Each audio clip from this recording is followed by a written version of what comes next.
I got this gig tonight, and I was thinking, yeah, it'd be really badass if I could just like get warmed up a little bit. Tell you the truth, since I was about 13 years old, I've been playing gigs professionally, and since that time, I have honestly been just way too busy to practice.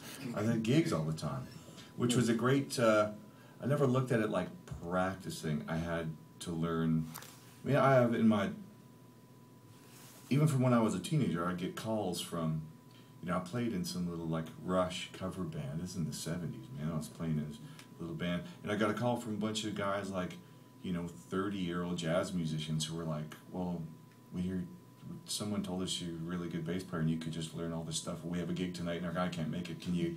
Like, yeah, sure.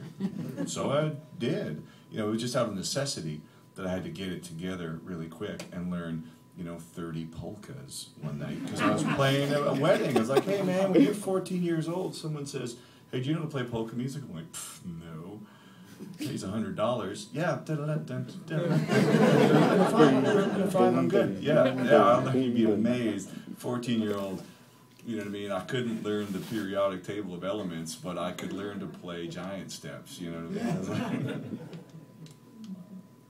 Anyway, and that is a skill that has held me in good stead my whole career. Just being able to, you know, train my ear to be able to hear it on the fly, get on stage. Do you know this one? Not yet. Let's go. What's the first note? You know, I was in a studio, well, 10 years ago, I was in a recording studio with Wide Mouth Mason, of all people. And this was before I had a cell phone, you see. And the phone rang in the studio. It was for me, and it was Chris Robinson of the Black Crowes. He was like, yeah, dude, we can't find our bass player. Can you come to New York tomorrow? I was like, yeah. I mean, I don't know what happened to the fella, but I know that the next night I was in New York playing with the Black Crowes. I mean, I'd heard their songs, of course. They're friends of mine. I'd heard their music, but I'd never played it. Oh, and I'm the bass player tonight. So, yeah. But, you know, just from, you know, being a kid and sitting around and listening to records or listening to the radio, more likely, and just learning everything that came across the airwaves. Never had guitar lessons. I begged my parents wouldn't give me guitar lessons. They were like, you're going to go to university and you're going to... No. I, of course, knew at a young age that education would have no place in my life because I already found my vocation, you see. Parents love to hear that. So, no, they weren't too encouraging with it. But I'd always made a living at it, so I never really had time to practice, per se. I suppose...